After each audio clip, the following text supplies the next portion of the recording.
여러분 안녕하세요. 채경생활의 동반자 채경사입니다. 채경사 162회에서는 25년 만에 한국에서 정식 개봉하는 일본 영화 큐어를 다룹니다.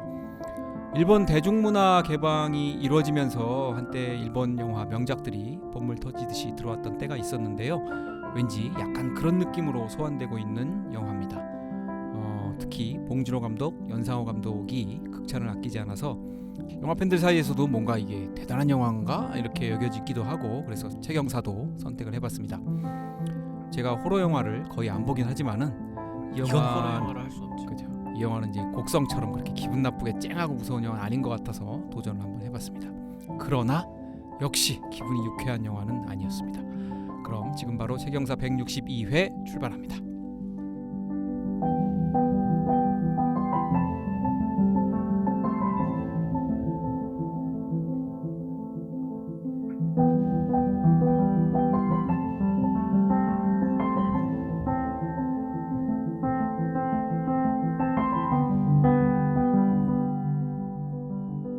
출연진 소개해드리겠습니다. 자. 소개 전에 나와가지고 어쩜 좋아.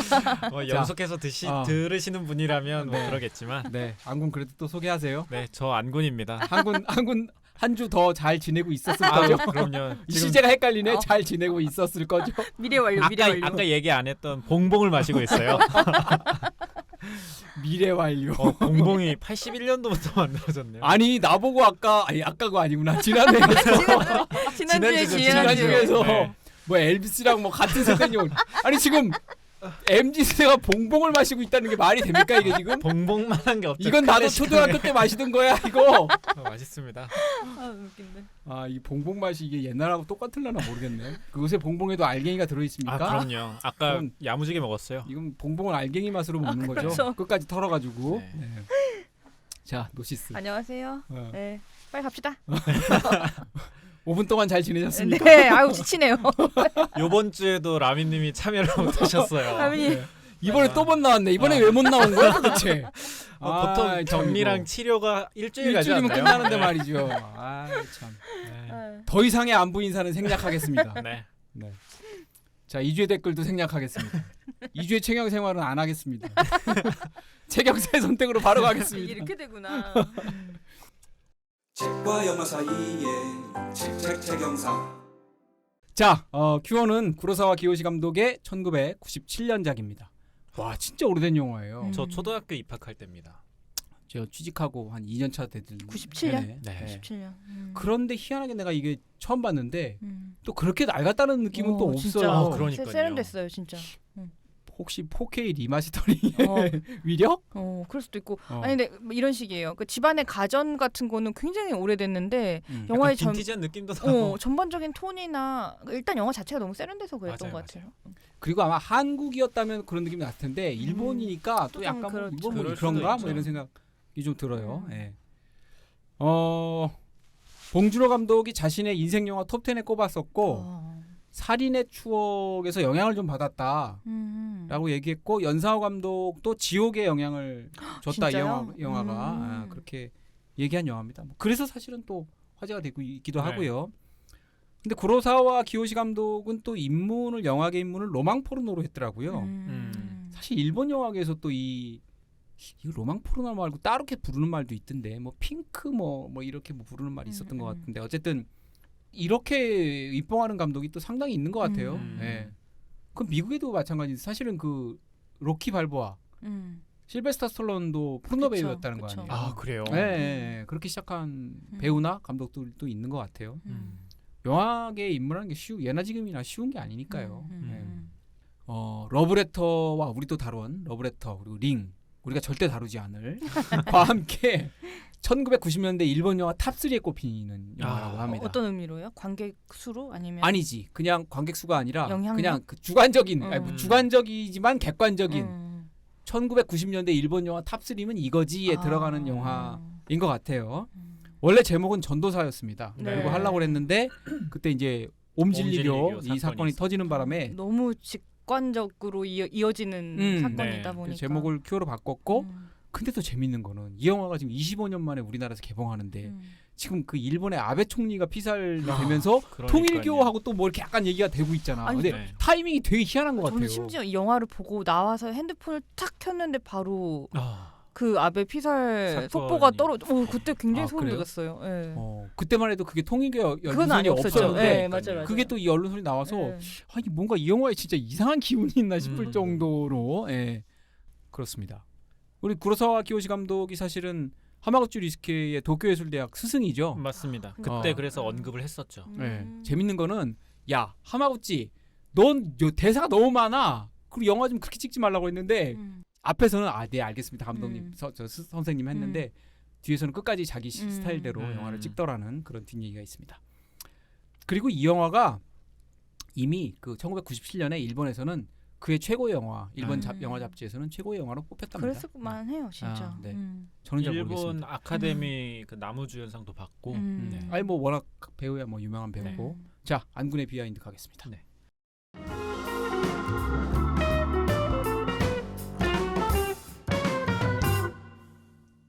첫 번째 키워드는 절망입니다.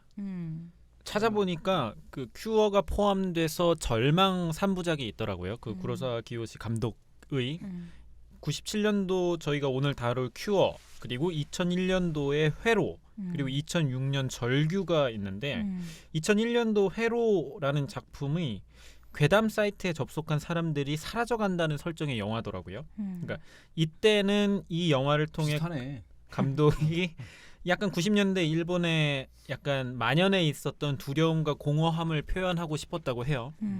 큐어도 사실 비슷한 느낌을 받잖아요. 그리고 2006년의 절규라는 작품은 구로사와 기요시 호러 영화의 집대성이라고 불리는 작품입니다. 이 작품 이후로 한동안 호러 영화를 안 찍겠다라는 마음으로 자신이 가지고 있는 호러에 대한 걸 모든 걸 다 담았대요. 그래서 상당히 무섭다고 합니다. 그 3부작이 다 호러예요? 그렇죠. 네. 요거는 한번 절규는 한번 저희도 시도해보면 좋지 않을까라는 생각이 들었습니다. 네, 이 절규라는 작품은 연쇄 살인 사건을 담당한 형사에게 귀신이 나타나면서 벌어지는 일을 다뤘다고 해요. 여기서 형사는 요번 영화에서 형사였던 야쿠쇼 쿄지가 그대로 나옵니다. 거의 페르소나라는데요. 맞습니다. 네. 요 세 작품의 그 야쿠소 쿄지는 다 등장을 하더라고요. 아 그래요? 네. 봉준호 감독은 요 트릴로지에 대해 어떤 이름을 붙였냐면 일본 사회의 집단 질병 히스테리 공포 3부작이라고 붙였다고 해요. 그러니까 사실 요번 큐어를 보더라도 약간 히스테리적인 느낌을 받을 수 있을 텐데 굉장히 잘 표현한 닉네임이라는 생각이 들었습니다. 두 번째 키워드는 감독 구로사와 기요시입니다. 큐어 평론을 한 마틴 스콜세지가 기요시 감독을 향해 이런 얘기를 했습니다. 빛과 프레임, 속도의 절대적인 대가다. 속도? 네. 무슨 속도? 여러 가지 의미를 담고 있겠죠. 뭐 스토리의 속도라든지 혹은 촬영하는 것에 담기는 속도라든지 뭐 그런 걸 다 포함한 것 같아요. 그리고 박찬욱 감독은 요 구로사와 기요시 감독에게 이런 얘기를 했어요. 현대 사회 인간들의 삶이 어떤 거냐라고 묻는다면 이 영화를 봐라. 나는 구로사와 기요시 작품을 보라고 말하겠다. 큐어를 보시면은 왜 이런 말을 했는지 느낌이 올 것 같아요. 네.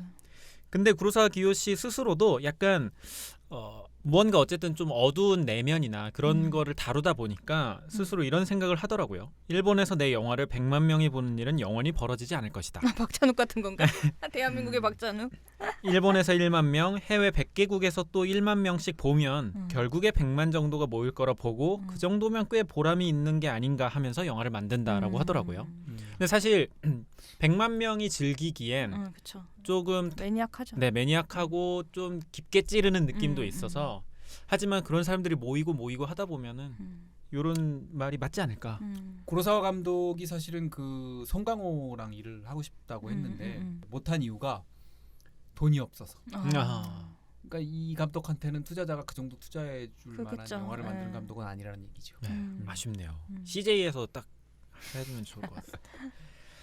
구로사와 기요시 감독이 어떤 영화를 만드는지 알 수 있는 대목이 있어가지고 하나 가지고 와봤는데요. 일본에서 신진 영화 감독을 발굴하기 위해서 재작년부터 2020년부터 오시마 나기사 상을 제정했더라고요. 오시마 나기사는 일본의 유명한 감독이더라고요. 이 사람이 만든 게 그 메리 크리스마스 미스터 로렌스. 음. 그래서 요 나기사 상의 심사위원이 사카모토 류이치와 구로사와 기요시더라고요. 2021년도 그러니까 두 번째 시상에서는 따로 수상자를 선정하지 않았어요. 그러면서 감독이 코멘트를 하나 남겼는데 요 내용이 조금 인상 깊더라고요. 일본에는 결국엔 해피엔딩. 다 좋은 것. 식의 영화가 너무 많다. 현실에서 누군가에게 정말 심각하고 많은 사건이 벌어지면 그는 정신적으로 깊고 회복 불가능한 상처를 입기 마련이다. 우리 일본 사회는 그를 즉시 배척하여 아무 일도 없었던 것처럼 만들려고 한다. 사람들이 그에게 박아놓은 쐐기는 별것 아니어 보여도 실상은 놀라울 정도로 강력하다. 모든 게 잘 끝났어요 라는 식으로 모든 영화를 만들 필요는 없다. 영화는 표현의 극한으로부터 칼날같이 날카로운 쐐기를 찾아내고 영화 속 인물과 사회는 분단시켜야 된다. 이 둘이 아름답게 공존한다는 것은 완전히 허상에 불과하다 라는 얘기를 하더라고요. 자기 영화를 설명해놨네. 네. 딱 이 설명이 이 큐어를 큐어네요. 보는데 굉장히 도움이 될 것 같아서 가지고 와봤습니다. 이게 참 고민스러운 지점인 것 같은 게 사실은 영화를 만드는 사람 중에 그렇게 생각하는 사람도 있고 아닌 사람도 있는데 그쵸. 뭐 관객들 특히 이제 영화를 만드는 사람들은 물론이고 관객들은 제 생각보다 더 저렇게 영화를 보는 사람은 많지 않은 것 같아요. 그러니까 영화에서 그러니까 영화라는 매체가 워낙에 대중 매체이기도 하고 네. 오락 매체의 성격이 강해서 대부분의 사람들은 오락의 기능을 굉장히 이 영화에서 바라는 것 같아요. 우리 그래도 영화 팟캐스트 우리 같은 뭐 영화 팟캐스트를 들으시는 관객분들은 다양한 이제 경험을 원하지만 경험과 다양성, 해석 이런 것들 조금 더 전문적인 느낌을 원하시는 분들이 상대적으로 많은 것 같은데 그렇지 않다면 사실은 영화를 대부분은 킬링 타임이거나 여가 생활 네. 그 중에 이거나 하나로 뭐 선택하죠. 그렇게 이제 선택을 많이 하는 것 같고 가끔 이제 영화를 진지하게 바라보고 진지하게 뭔가 얘기를 하고 싶을 때 그 핀트가 그 대상과 어긋나는 때가 있어요. 그리고 맥이 빠질 때가 있어. 그런 영화 뭐하러 봐? 이렇게 해버리면 그렇죠. 이게 약간 아 이거 맥이 훅 빠지네 이런 느낌을 받을 때가 그러니까 있어요. 그러니까 이거는 영화라는 매체를 두고 계속 나오는 얘기인 것 같아요. 당장 마블 얘기할 때도 마틴 스콜세지가 이건 시네마 시네마가 아닌 테마파크다라고 얘기하는 것처럼 그 영화라는 매체를 바라보는 시선이 약간 그렇게 갈라져 있다고 해야 될까요? 나눠져 있다 보니까 이런 얘기는 계속 나오는 것 아닌가라는 생각이 들었습니다. 정리하면서. 네 여기까지인가요? 네. 네. 또 돌아왔네. 라미가 없는 맥스의 신업 시간이 돌아왔습니다.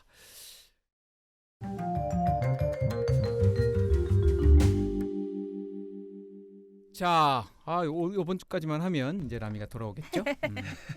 영화가 시작하면 어두컴컴한 밤에 그 일본 특유의 그 위로 그 기차 지나가는 밑에 그 터널 있는 그런 공간으로 한 중년 남자가 가다가 갑자기 그 약간 오수관 같은 파이프 같은 거를 그걸 하나 파이프를 딱 끄집어내요. 저건 갑자기 그것도 지나갔다가 다시 돌아오면서 그걸 딱 끄집어내죠. 그 길에는 빛이 전멸하고 있었고요. 그리고 또 심지어 경쾌한 음악이 나와요. 그 순간에. 그렇지. 여기서 음악을 거꾸로 쓸 때가 몇 번 있었던 것 같은데. 한 두 번 있어요. 이거를 들어가서 뭐 하려고 하지? 근데 갑자기 가가지고 호박을 깹니다. 호박이 터지죠. 네. 그리고 나중에 수사관들이 가보니까 뚝배기입니다. 뚝배기. 네. 목 바로 아래 X자로 그어져 자상이 있죠. 나 있죠. 자상. 그쵸. 오랜만에 듣는다. 스텝 운디드. 자상. 네. 자상 SB. 자상이 돼 있고 조금 있다가는 바닷가로 아마 그 시퀀스가 넘어가죠. 네. 거기 어떤 놈이 트렌치 코트 입고 앉아가지고 바다 보고 있어요. 근데 한 사람이 어느 사람이 지나가 남자가 그랬더니 앉아 있는 사람은 트렌치 코트를 입지 않고 서 있는 그 사람이 트렌치 코트를 입고 있죠. 앉아 그런가? 있던 그 선생은 그치. 그냥 네. 있고 어쨌든 물어봅니다. 여기가 어디냐고. 여기가 인마 무슨 어디 해변이지. 거기까지도 좋아 모를 수는 있으니까. 근데 좀 이따 또 물어봅니다. 근데 여기가 어디야? 제가 이제 관객들을 저 자식 뭔가 이상한 놈이구나라고 이제 느낌이 쎄해지기 시작하죠. 오늘의 주인공이 나왔구나. 이렇게 핵심 인물이 쎄한데 거기서 그러다가 말았으면 좋은데 카트가 넘어가가지고 왠지 이 남자가 나중에 이제 피해자가 되는 이 남자가 그 남자한테 또 호기심을 가져요. 집으로 쓸데없이. 데려갔어. 네. 쓸데없이. 야, 음. 근데 난 그 이해가 안 가대. 음. 이런 남자를 집으로 왜 데려가? 아, 그 쎄한 느낌은 이제 우리나 아는 거지. 그쵸. 자, 그런가? 그리고- 아니 그렇다고 음. 그 사람이 쎄하지 않아도 그 사람 왜 집을 데려가냔 말이야. 너무도 인류의 그 뛰어난 경찰에 사람인 신고하기 전에 어쨌든 음. 뭔가 도움이 필요해 보이는 도움을 거죠. 준 것 아닐까요? 네. 음. 그래서 거기서부터 시작해가지고 집에는 이제 아내가 있죠. 네. 그 이제 최근에 유행했던 그 동영상 나오는 거예요. 음. 여자 죽습니다. 경찰 죽습니다. 남자 죽습니다. 죽는 맞아요. 겁니다. 맞아요. 이렇게 영화는 흘러갑니다. 네. 영화는 그냥 계속 죽습니다. 계속 이제 등장인물들이 음. 하나씩 죽죠. 도쿄에서 연쇄살인이 벌어지는데 그 범인들이 잡히면 다 그 인정을 범인들은 해요. 인정을 해. 내가 죽였다고. 근데 문제는 왜 죽였는지를 몰라. 그러니까요. 왜 죽였는지를 기억을 못 합니다. 음. 그래서 이거를 처음에는 경찰, 우리 주연이죠. 야쿠쇼 쇼지가 네. 처음에는 아이 좀 이상한데 그러는데 그 동료인 그 정신과 의사 같이 보이죠. 네. 동료가 야 이거 그냥 각자 그냥 각각의 개별적인 사건이야. 사건이야. 그냥 우연히 그냥 겹친 거야. 겹친 거야라고 하는데 야쿠쇼 쇼지가 딱 보니까 거기 카나베 형사인가요 이름이? 네. 하여튼 그 형사가 야 이거 보는데 이게 야 겹치냐? 목에 다 X자 걷는데 이게 겹치냐? 이래가지고 이제 수사를 하러 다닙니다. 다니다가 결국 그 이상한 마미야. 마미야, 네. 마미야, 그리고 타카베 형사. 네, 타카베 형사 마미야를 발견하고 타카베 얘- 형사가 타카베 마미야. 형, 그렇죠. 타카베 네. 형사가 마미야를 발견하고 얘를 잡아들이죠. 잡아들이고 뭔가 좀 이상하다. 저 뭔가 친구. 이상하다. 그리고 집에까지 들여가 보니까 여기 뭐 책이 뭐 있는데 수상한 죄 뭐 것들이 그냥 뭐 뭐. 최면술 뭐 이딴 거 나오고 뭐 네. 이래가지고 근데 이게 지금 뭔가 좀 수사를 하긴 하는데 애매하잖아요. 본인이 직접 죽인 게 아니고 얘가 뭔가를 하긴 하는 것 같은데 교사를 증명해야 되는 그쵸. 거죠. 그걸 증명해야 증거를 어떻게 되는데 찾아야 되는지. 어려움에 부닥치죠.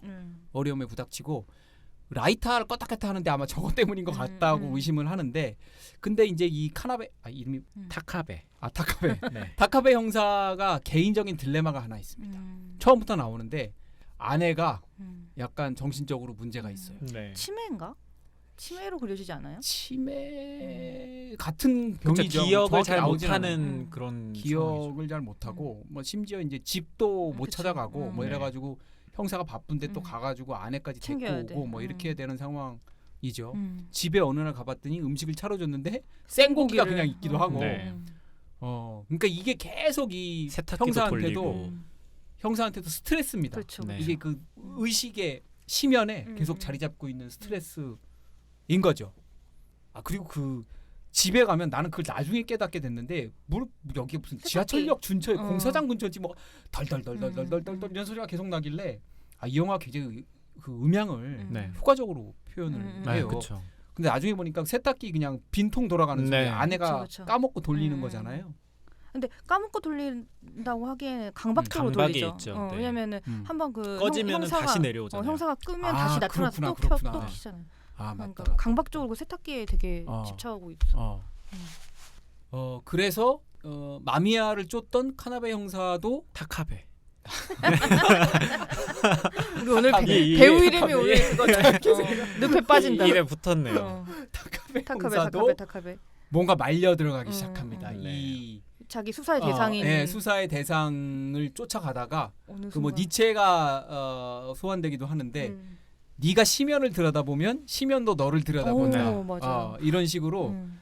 이제 뭔가 얘한테 휘말려 가지고 점점 얘도 정상이 아닌 것 같은 상태로 들어가면서 영화는 이제 끝을 클라이막스로 향해서 향하죠. 달려갑니다. 저는 솔직히 엔딩 때 살짝 딴 생각했어요. 그 엔딩이 무슨 어떻게 끝난지 생각이 안 나. 엔딩. 엔딩이 근데 대단한- 이게 약간 대단한- 대단한 반전이잖아요. 근데 되게 화면은 평화로운데 맞아요. 대단한 네, 반전이잖아요. 대단한 반전이죠. 이따가 좀 얘기해 주세요. 네. 어차피 이 영화는 25년 전 영화니까 이건 뭐 지금 이거 스포도 스포도 아니고. 아니죠. 근데 제가 그 순간에 하여간 딴 생각을 했어. 제일 중요한 순간에. 근데 화면이라도 막 정신없이 못 찾겠으면 내가 맞아, 이게 눈이라도 뭐야 이렇게 봤을 봤을 텐데. 텐데 너무 그냥 화면은 너무도 쑥 가니까. 고용하고 그런데 음. 나는 딴 생각을 하고서 기억이 근데 안 나는 거예요. 저야말로 오늘 여쭤보고 싶었던 건데 엔딩이 제가 생각하는 그 엔딩이 맞나요? 그러니까 네. 네. 그러니까 얘기하면 돼. 드디어 저를 읽기 시작했나요? 네. 타카베가 네. 최면을 건 거죠. 아 맞아요. 네. 타카베가 오. 아내한테 아니 그 아내가 식당 아니라 그 식당 종업원한테. 종업원에게 음. 왜냐하면 식당 종업원이 서빙을 하고 돌아가는데 다시 그것을 뭐라 하는 상사의 목소리를 듣고 음. 칼을 짚거든요. 아니 근데 아내는 어떻게 되는 거예요? 갑자기 아내는 약간 그 정신병원 계속 있는 거잖아요. 아 그래요? 아내가 약간 그 맛이 간 것 같은데. 그 한 프레임이 나오는데 네, 일부러 헷갈리게 넣었다고 어, 하더라고요 어. 감독이. 근데 그건 해석의 여지가 있대요. 네. 그러니까 정말 자살했을 수도 있고 아니면은 누군가 분노에 찬 누군가가 살해했을 수도 있고 아니면 환상을 본 거일 수도 네. 있고. 어쨌든 그 죽음의 모습 그 원숭이 시체처럼 이렇게 해 있고 X자로 되어 있는 아내의 모습이 잠깐 한 컷 나오죠. 근데 그것도 인터뷰를 읽어보니까 처음에는 제대로 그 컷을 쓰려고 했대요. 그래가지고 전체 풀샷으로 보면 진짜 징그럽게 찍어놨대요. 근데 영화를 편집하다 보니까 이게 덜커덩거려서 근데 버리기엔 아까워서 아주 짧은 프레임으로 정말 약간 빛이 번쩍하고 빠지는 속도로만 맞아요. 프레임이 들어가 있는데 자기는 그게 좀 약간 잘못됐다는 취지로 감독은 설명하던데 저는 그게 정말 좋았거든요. 네, 저도요. 이거 영화 본 사람들 뭔 말인지 알 건데 네. 되게 어렵다 설명하려니까. 총평부터 한번 가보시죠. 뭐 제가부터 할게요. 네. 낡은 느낌은 확실히 없어. 거한제리 네. 영화는 지금 봐도 뭐 지금 나온 영화 네, 같아. 맞아. 그거는 확실한 것 같고요. 25년 전 영화라고 전혀 생각되지 않고. 근데 사실은 저는 좀 기대가 과하긴 했나 봐요. 너무도 엄청난 거를 기대했다가 뭐 명감독들이 보여주는 내 인생 탑10이야 그래가지고 야, 이게 뭘까 했는데 뭐 그런지는 잘 모르겠어요. 그건 잘 모르겠어. 그렇게 훌륭한 영화인가? 그렇게 훌륭한 영화인지는 잘 모르겠고 그런 인상을 주게 된 결정적인 이유 중에 하나는 감독 인터뷰인데 잠시만요. 제가 읽어드릴게요. 어느 인터뷰에서 최근 인터뷰예요. 이거는 우리나라에 왔었잖아요. 네. 또 전주국제영화제에 왔었죠. 네. 큐어를 만든 이유가 뭐냐고 했더니 왜 이걸 만들고 싶어 했는지 모르겠고 지금도 잘 모르겠고 영화를 향한 순수한 열망으로 빚어낸 영화다. 일본 사회의 어떤 면을 드러내고 싶다 등 그런 기대감이나 의도가 전혀 없고 아주 단순하게 자신의 예술적 욕망으로 시작해서 만든 영화인데 오히려 이렇게 만들어진 영화가 시대를 넘어 다양한 사람들에게 사랑받고 여러 관점으로 해석된다는 걸 깨달았다. 라는 대목에서 뭐 다양한 관점으로 해석된다는 거는 좋은데 별 의도가 없이 그냥 자기가 만들고 싶은 걸 그냥 만들었다는 얘기잖아요. 이게 사실은. 네. 그 점에서 좀 약간 그냥 실망. 모르겠어요. 약간 실망이 됐나 봐요. 저는. 예. 뭐 양들의 침묵 보고 만들었다. 맞아. 그런 네, 얘기도 맞아요. 있죠. 예, 예. 그리고 나는 그 또 의사가 그 저 살해한 현장에서 네. 얼굴 이 벗겨지는 벗기는 거요. 거에서는 또 미드소마 생각 나더라고. 아. 전 좋더라고요, 참. 자, 안건 뭐가 좋았는지 얘기해 봐요. 저는 너무 좋았어요. 너무 좋았다고? 네. 너무 싫다 진짜. 너무 웃긴다. 진짜 이게 진짜 공포구나. 왜냐면 저 극장 영화관이 불안했어요. 그러니까 무슨 그 얘기야? 공포의 분위기에 휩쓸리고 제가 잠겨서 그냥 왠지 이 공간이 두려운 거예요. 안정적인 공간이라는 생각이 안 들고 너무 두려워가지고 와 이렇게 만든다고? 그 분위기나 그런 것 때문에 왜냐하면 사실 영화에서 다루는 것 자체가 뭐 뜬금없다라는 표현은 뭐 하지만 마음속에 내재되어 있는 그런 분노가 화르륵 하는 순간 실제 살인으로 번질 수 있다라는 거를 여러 장면을 통해 보여주잖아요. 자신의 히스테리나 뭐 그런 게 포함돼 가지고. 근데 얼마나 많은 사람들이 그러한 고통이나 스트레스를 안고 살아요. 수많은 사람들이. 근데 그런 사람들과 함께 영화를 보고 있는데 두렵더라고요. 당연히 그런 사건이 벌어지지 않겠지만 무섭더라고요. 엄청 무서웠나 봐. 아니, 그러니까 호러도 사실 이 영화가 저 같은 사람도 볼 정도니까 그렇게 막 엄청 잔인하고 이런 네. 건 않잖아요. 근데 무섭습니다. 무섭다. 네. 무섭다. 이게 어떤 의미로 무섭다는 거지? 그러니까 이러한 서스펜스를 전달해 줄 수 있다는 게 대단하다고 느꼈어요. 왜냐하면 정말 그 살인 장면이 일반적인 장르 살인하고 다르잖아요. 그 뭐 얼굴 벗겨지는 거 정도야 되게 전형적이라고 어찌 보면 전형적이라고 할 수 있지만 그렇지 않은 장면들은 풀샷에서 그냥 빵 쏴요. 그리고 아무런 느낌 없이 그냥 끌고 가는 장면으로만 가득 차 있단 말이에요. 그러니까 너무나도 그냥 일상 지금 이 상황에서 제가 갑자기 맥스 뚝배기를 빵 하는 느낌이란 말이죠. 봉봉을 욕되게 하다니. 그러니까요. 이게 얼마나 무섭고 전혀 예측 불가능한 공포인 거잖아요. 아, 그런 게 좋았다. 이제 경찰이 이제 네. 투샷이고 그게 완전히 풀샷이고 거기서 그냥 백주대낮에 뒤통수에 대고 그냥 빵 쏘고 그런 장면의 연출도 사실은 그 장면 그쵸, 연출을 그쵸. 다양하게 할 수 있잖아요. 뭐 클로즈업을 할 수도 그쵸. 있고 카트를 나눌 수도 있고 뭐 무심하게 하죠. 네. 앵글을 뭐 딴 데로 잡을 수도 있는데 그냥 무심하게 하지. 그러니까요. 딱 그 무심함이 느껴지는 영화인데 얼마나 무심한 사람들이 가득한 공간이에요. 그러다 보니까 그게 너무 잘 전달되어서 상당히 무서웠습니다. 노시스도 잘 본 것 같은데. 저도 아주 매우 정말 엄청나게 잘 봤고요. 뭐 많은 생각이 들고 일단 그 안군이 말한 거 받아서 하면 이게 왜 현대인의 공포 영화인지를 잘 알겠어요. 이거는 굉장히 강렬한 감정을 느껴본 적 있는 사람들이라면 더 재밌게 볼 수 있는 영화인 것 같아요. 어떤 감정인가요? 그러니까 저는 이제 개인적으로 예전에 사내에서 엄청난 수위의 높은 폭력을 경험했거든요. 그래서 그 가해자한테 근데 심지어 사과를 요구했는데 사과를 하지 않더라고요. 그래가지고 근데 집으로 걸어가는데 제가 차도로 뛰어들었어요. 다행히 무슨 일이 없었는데 저 지금도 이거는 제 인생에도 엄청난 경험인데, 그러니까 그 분노 감정이 폭발하니까 그 뭐 어미 새들도 너무 스트레스 받으면은 자기 새끼를 부리로 쪼아서 죽인다잖아요. 제가 그런 정도였던 것 같아요. 그래서 차도로 뛰어들 정도로 그 감정에 제가 이렇게 휘말렸는데 저도 이제 제가 위험하다는 거 알고 그때 이제 심리 상담을 받으러 갔는데 그 심리 상담 선생님이 듣더니 그 바로 옆에 있는 그 심리 상담 받다 사람들이 많이 우니까 티슈 곽을 이렇게 올려놔요. 티슈 있잖아요. 그 곽을 주면서 저한테 이게 그 사람이라고 생각하고 분노를 표출해 보라는 거예요. 그러면서 막 이걸 던지고 막 밟고 뭐 막 해보세요 막 이러는데 저 그게 안 되는 거예요. 그래서 저는 그게 좀 어색하고 이상하고 이게 무슨 주술랭이도 아니고 감정이입이 안 되더라고요. 그래서 제가 끝까지 못하고 끝난 경험이 있는데, 그러니까 그게 그렇게 강렬한 감정을 느꼈는데 나는 그 휴지곽으로 치환된 그 가해자에 대해서 그 휴지곽조차 못 던지는 거예요. 그러니까 저는 제 안에 윤리나 뭐가 있었던 것 같아요. 제 안에 그러니까 나는 폭력을 받았지만 돌려줄선 안 돼, 돌려줄 수 없어에 대해서 학습된 무엇인가가 있었는데 이 영화를 보니까 누군가 그 빗장을 풀어주면 저 그날 그 사람한테 가서 무슨 짓 했을지 모를 정도의 분노였거든요. 그러니까 어쩌면은 이 영화가 그런 학습된 윤리나 도덕으로 자기를 어떤 식으로든 이렇게 누르고 사는 사람들한테는 그 감정이 폭발이 된다면 어떤 일이 이런 일까지 일어날 수 있어? 그리고 그 감정을 누르고 있는 건 너희들이 어떤 방식으로든 뭐랄까 부자연스럽고 어색한 일이야 라고도 말할 수 있는 영화. 그래서 처음에 아까 그 바닷가 씬에서 마미야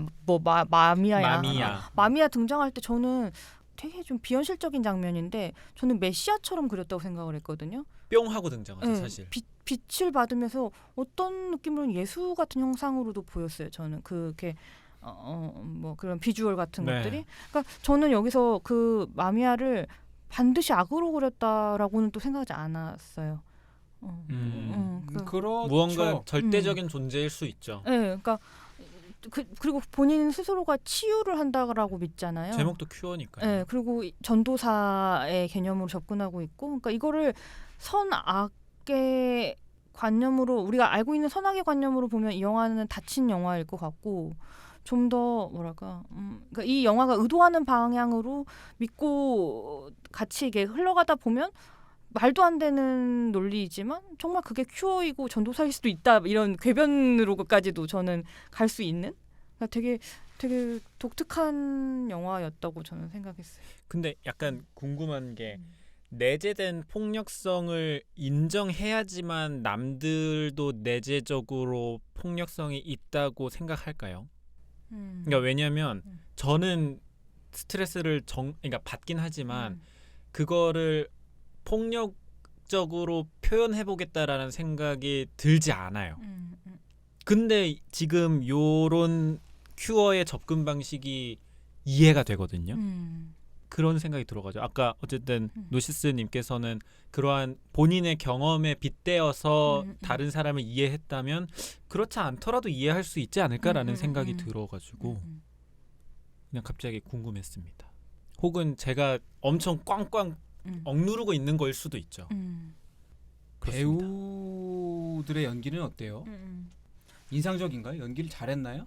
전 사실 아니면 그런 배우가 중요한 영화 아닌가요? 네, 저는 그다지였던 것 같아요. 저는 이 영화 연출이랑 컨셉 자체에 굉장히 사로잡혀가지고 배우 연기는 그다지. 그럼 뭐 이 영화 개봉 이후에 그 마미아 역을 했던 배우가 되게 스타덤이 됐다고 하던데 아, 그래요? 전 그 정도까지는 못 느꼈거든요. 저도 그냥 전체적인 흐름에서 각각의 역할을 했을 뿐이지. 물론 뭐 그 형사는 마지막 장면에서의 변화하는 모습, 그 순간순간에 변화하는 모습은 대단한 연기였다라는 생각은 드는데 워낙에 사실 근데 일본의 국민 그쵸. 배우죠. 대배우죠, 일본의 대배우. 안성기지 뭐. 저기 뭐 우리나라 사람들한테 뭐 셔리 댄스로 너무 잘 알려져 있고. 저는 마미아가 연기의 자신의 이번 이 영화를 통한 연기의 목표가 진짜 어디 끌고 가서 죽통을 한 대 시게 날려버리고 싶은 거 맞고 싶은 걸 목표로 했다면 성공했다 이렇게 그냥 진짜 어디 끌고 나가가지고 짜증나게 진짜 두들겨 패고 싶죠. 내재적 폭력이 있으시네요. 나니 뭐 계속 이렇게 같은 질문을 하고. 계속하면서 사람 미쳐버리게 만드는. 그럼 형사도 나중에 열받으니까 그 음. 유리창에다가 물을 확 견져버리잖아요. 네. 물론 다 가닿지는 않았지만 예. 그랬고 연출은 전반적으로 되게 뭐 지금까지 얘기한 것들을 보면 다 그렇게 인상적으로 네. 봤으니까 연출은 잘했다고 볼 수 있겠네요. 저는 이 영화를 지금 봉준호 감독이 아까 말씀하셨던 자기 인생 영화를 꼽으면서 국내에서는 좀 더 그 방식으로 소비되고 있는데 저는 이 영화를 보고 이게 살인의 추억에 어떻게 영향을 줬을까는 사실 잘 모르겠고 그 박해일의 접근 방식을 약간 그 마미아가 네. 뭐 예뻤다 한 그 뭐야 그 약간 바보처럼 나오는 아무개 향수기요? 향수기 예뻤다 하고 그 배우의 느낌이나 박해일의 느낌이나 나는 박해일 느낌보다는 오히려 거기 느낌이 좀 있는데 근데 살인의 추억도 여기랑 분위기가 약간 느낌이 전반적인 그냥 이런 프로덕션 디자인의 측면에서 보자면 그 약간 분위기가 비슷한 데가 있어요. 저는 그 약간 음산한 분위기 그런. 저에게 살인의 추억 근데 상당히 명료한 그러니까 범인을 끝까지 잡지 못했다라는 것 말고는 굉장히 전개가 명료한 영화인데 요거는 되게 안개가 가득한 네. 느낌이긴 하죠. 그리고 많은 세팅들이 자 우리는이라고 하냐 감독이 자 나는 이런 식으로 전제할 거야 따라와 이 전제를 따라와야만 그 다음 이야기로 이어갈 수가 있어 이런 식으로 전개를 하는데 이건 봉준호의 문법하고는 좀 다른 거고 저는 오히려 아까 그래서 연상호 지옥 이야기하셔서 나는 이 영화가 연상호 지옥을 이해하는데 더 도움이 되는 그래요. 예, 지옥은 이 영화에 영향을 받았다고 말할 수 있겠다라는 생각이 들었어요. 저는 뭐 지옥을 못 봐서 그건 뭐라고 할 수는 없고 저는 그 아까 안군이 얘기했던 그 파출소 그 뭐 저 총격 씬이나 아니면 기타 다른 장면 정확히 어느 장면인지는 모르겠는데 저는 히치콕의 영화와 비슷한 점이 있다라는 느낌을 좀 받아요. 그러니까 예를 들면 히치콕의 서스펜스라는 게 이제 히치콕이 그런 얘기를 하잖아요. 대낮에 시냇물이 졸졸졸 흐르고 새가 지저귀고 해가 떠 있는 그런 밝은 대낮에 그 시냇물에 빨간 피가 쫙 흐르면 이런 것이야말로 공포고 이런 것이 이제 그런 분위기를 자아낸다고 하는데 이 영화에서도 일테면 살인 장면에 밝은 음악이 등장한다든지 멀쩡한데 대낮에 막 멀쩡한데 갑자기 막 죽여. 여기서 저는 약간 히치콕 같은 연출의 느낌이 들어요. 엔딩 장면도 전 되게 무서웠어요. 그 파란 수염 보고 그 와이프가 다리를 떨면서 책상이 막 움직이잖아요. 뭔가 벌어질 것 같은 거예요. 그 불안감.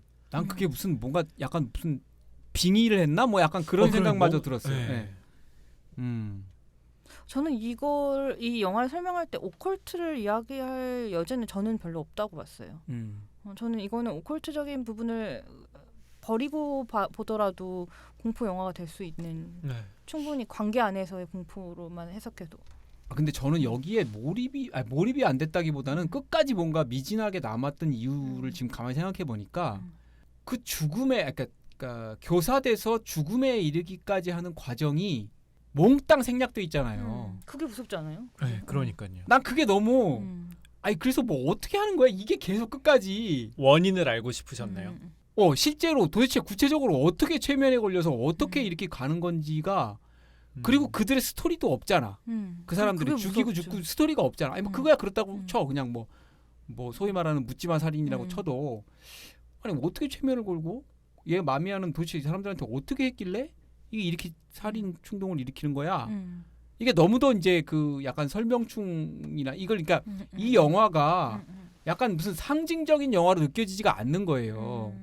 이게 굉장히 뭔가 상징적인 그런 은유가 되게 많이 들어간 영화라고 한다면 뭐 그렇다고 치는데 어떤 부분이 굉장히 느낌 자체는 되게 사실적인 느낌이고 배경도 그렇고 그런데 거기가 생략돼 버리니까 나는 거기서부터 계속 뭔가가 더 이상 마음속에서 이 영화를 받아들여지지가 않는 거예요. 거기서 멈춰가지고. 근데 약간 중간중간에 그런 힌트들은 볼 수 있지 않을까요? 가령 그 라이터의 불빛으로 시작하고 혹은 물로 시작하고 빛의 전멸이나 혹은 사운드에 반복되는 걸로 발현되어 X자를 긋는다. 그 X자라는 것도 사실 표현은 되지 않았지만 X자라는 암시를 주는 걸로 묘사가 되잖아요.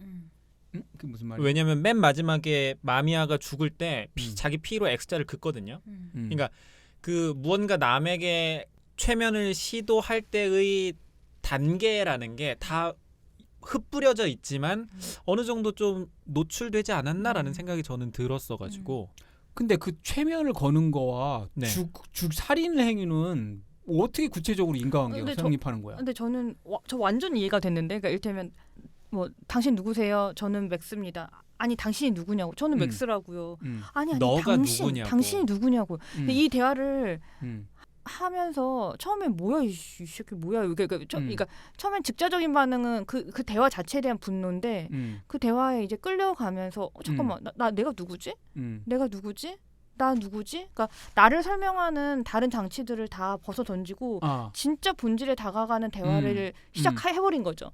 그러면 이를테면은 그 오랜 아내의 병간호로 지쳐 있었던 남자 주인공 입장에서도 아니 내가 사랑하니까 내가 보호해야 되는 사람이니까라고 처음에는 항변을 하다가 후에는 그래도 나 사실 저 여자 때문에 너무 힘들어. 저 여자만 내가 없으면 희생을 하고 있어. 저 여자 엄마 없으면 난 행복할 것 같아라는 진짜 자기 내면으로 가는 대화를 했을 것 같아요. 그런 식이었을 것 같아요. 그러니까 그 바닷가에서 만나서 집에 데려간 남자도 그 와이프가 잠깐 부엌에서 지나치듯 나올 때 그때 분위기는 와이프랑 굉장히 잘 지내고 사랑하는 느낌이 났지만 결국 그 와이프가 죽잖아요. 와이프에게 뭔가 있는 있었던 거죠. 거였죠. 그러니까 자기 내면에 있었던 거를 끄집어낸 거죠. 그러니까 저는 초반에 그걸로 다 설명이 됐다고 생각을 했거든요. 그러니까 그러니까 최면을 통해서 마미아는 우리 안에 공존하고 있는데 애써 지금 오미트 상태인 어떤 거를 되살려내는 버튼을 눌러주는. 그리고 그게 원동력이 돼서 살인으로까지 가는. 근데 그게 원동력이 돼서 살인까지 가는 건 이제 여기는 최면의 영역일 것 같은데 그걸 불러 일으키는 거는 대화로 충분히 할 수 있을 것 같아요. 그렇게 들으니까 납득이 좀 가네요. 아 그래요? 얘기가 나온 김에 명대사로 갑니다. 네. 저는 바로 그 부분. 그런데 너는 누군데 특히 그 경찰들 고위 경찰들 데려다 놓고 맞아, 맞아. 신문하는 것처럼 그 형사가 하잖아요. 거기서 저기 본부장인가 뭐 나오잖아요. 그래서 열받아가지고. 넌 누군데? 넌 누군데? 그러니까 너는 누군데라고 하는 거. 그게 결국 이 영화가 뭐 말하고자 했던 건지는 모르겠으나 어쨌든 표면적으로는 그게 뭔가 감독이 그 얘기를 하고 싶었던 것 같아요. 맞아요. 따로 혹시 뭐 명대사 기억나는 거 있어요?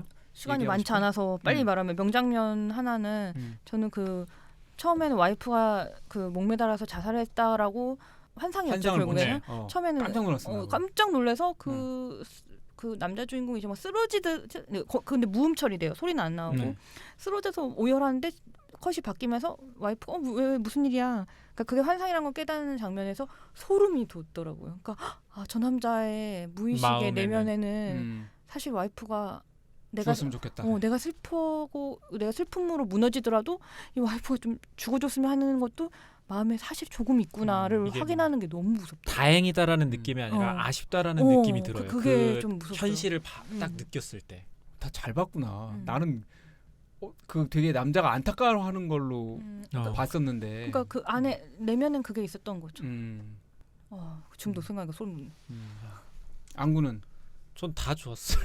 그러니까 오히려 그런 생각은 들어요. 중간에 와이프를 병원에 맡길 때 오히려 의사가 당신이 더 환자 같아 보여라는 맞아. 얘기 하잖아요. 그래서 그러니까 어찌 보면 해결사라고 자청하는 사람도 결론에는 최면술사가 되고 그리고 환자처럼 보이는 그런 상황이 그러니까 어느 누구도 사실 그렇죠. 건강한 사람이 없는 거예요. 저는 근데 그 대사가 되게 클리셰로 느껴져. 아니, 맞아요. 되게 싫었어요. 맞아. 그 대사가. 아우 이건 뭐 아우 닭살도다. 아우 막 이런. 저도 느낌이. 그렇게 생각을 하면서 어. 다시 곱씹어 보니 그렇게 느껴져서 필요했던 대사다라는 생각이 들었습니다. 더 뭐 덧붙일 바 없으면 전문가 및 일반 관계 평점으로 가겠습니다. 예. 자, 전문가 평점은 거의 10점이에요. 그래서 송경원 평론가 9.0, 불만, 불온, 불안, 마침내 공허로 가득 차 기꺼이 눈이 멀다. 원전 안전 그거랑 비슷하네. 오진우 평론가 원전 완전 안전. 오진우 평론가 10점, 당신의 정신마저 지배할 매혹적인 불가항력의 영화. 이용철 평론가 10점, 치유 악마의 입김으로. 그다음에 관객 평점 중에 9점, 늙지 않을 영화, 고전이 될 영화. 8점, 마지막까지 눈을 크게 뜨고 봐야, 안 그러면 다시 봐야 하는 수가. 제가 말한 엔딩 장면 말한 거. 네, 저보고 한 얘기네요. 네. 10점, 이토록 절망적인 해피엔딩. 10점, 제이호로의 근본을 보고 싶다면.